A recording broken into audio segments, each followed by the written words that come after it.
यहाँ आपके सामने 4 पिक्चर्स हैं जहाँ पर डाइल्यूशन वेंटिलेशन का आपको नज़र आ रहा है मामला कि यहाँ पर एक हवा आ रही है और पीछे जा रही है लेकिन वेल्डर को क्रॉस करती हुई जा रही है, तो ये एक अच्छा वेंटिलेशन का सिस्टम नहीं है।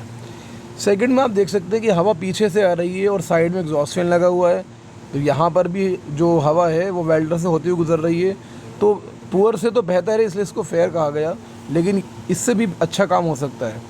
यहाँ देखिए आप गुड वाले में कि यहाँ पर एग्जॉस्ट फैन जो है वो वेल्डर के जस्ट ऊपर लगा हुआ है और ताज़ी हवा पीछे से आ रही है, तो यहाँ पर वेल्डर के पास से कोई धुआं नहीं जा रहा बल्कि ताज़ी हवा उसको क्रॉस कर रही है। और बेस्ट क्या होता है कि आपकी छत खुली हुई हो और आपकी वेल्डिंग मशीन के सामने जस्ट ऊपर एग्जॉस्ट फैन लगा हो, तो वो सारे का सारा धुआं कैच करके बाहर फेंक देगा।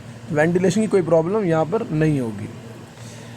कन्फाइंड स्पेस के अंदर वेंटिलेशन सबसे इंपॉर्टेंट है। अगर वेंटिलेशन नहीं मिल सकता है तो रेस्पिरेटर्स प्रोवाइड करेंगे। रेस्पिरेटर्स क्या होते हैं, जो आपने देखे होंगे कि लोग ऑक्सीजन मास्क और सिलेंडर जो है लगाकर पानी में उतर जाते हैं या किसी बंद जगह पे जाते हैं, उसको हम रेस्पिरेटर्स कहते हैं। Specific rules for specific chemicals, अगर आप कोई ऐसी जगह पे जा रहे हैं काम करने के लिए जहाँ पर कुछ केमिकल्स का इस्तेमाल होता है सीवर लाइंस वगैरह में, तो उसके लिए आपकी स्पेशल रूल्स हैं, वो कन्फाइंड स्पेस के मॉड्यूल में डिटेल में स्टडी किया गया है। और अगर आप बाहर काम कर रहे हैं तो कोई दिक्कत नहीं है, जस्ट स्टे बिलो PEL, तो परमिसिबल एक्सपोजर लिमिट से कम रहेगा तो कोई दिक्कत नहीं है, और आउटडोर्स में ज़्यादा प्रॉब्लम्स होती नहीं है। Oxygen fuel gas welding and cutting.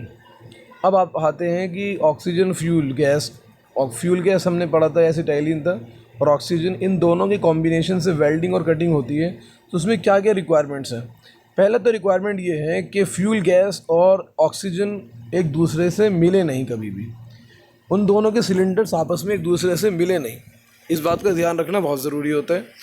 Second ये कि जो उनका प्रेशर है एसिटाइलिन का, स्पेशली जो आपकी फ्यूल गैस है, 15 PSI से कम होना चाहिए।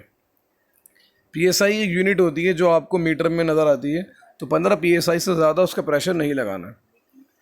अपरेटस वो यूज़ करें जो अप्रूव्ड हो, यानी कि जैसे कि हमारे यहाँ पे ICI का, ISI का वो होता है मार्क, कि ISI मार्क्ड इक्विपमेंट है तो यूज़ करने लायक है। ऐसे ही अमेरिका वगैरह में NC और CE अलग अलग तरह के मार्क्स होते हैं। ऐसे ही अपरेटस यूज़ करें जो गवर्नमेंट की तरफ से मान्यता प्राप्त हो। And competent person in charge of supply equipment, और ऐसा आदमी हो सप्लाई करने वाला जो कॉम्पिटेंट हो, जो उन ऑब्जेक्ट्स को कि डिफेक्ट को पहचान सके। यहाँ पर कुछ अप्रूवल्स और मार्किंग लिखी हुई हैं, जैसे कि डॉट कंप्लायंट, लेजिबली मार्क्ड, यानी कि स्टिकर्स वगैरह प्रॉपरली लगे होने चाहिए। NC compliant connections, valve protection, ये जो आप ढक्कन देख रहे हैं सिलेंडर के ऊपर लगा हुआ, ये वाल्व प्रोटेक्शन कैप कहलाता है, ये ज़रूर लगा हुआ होना चाहिए।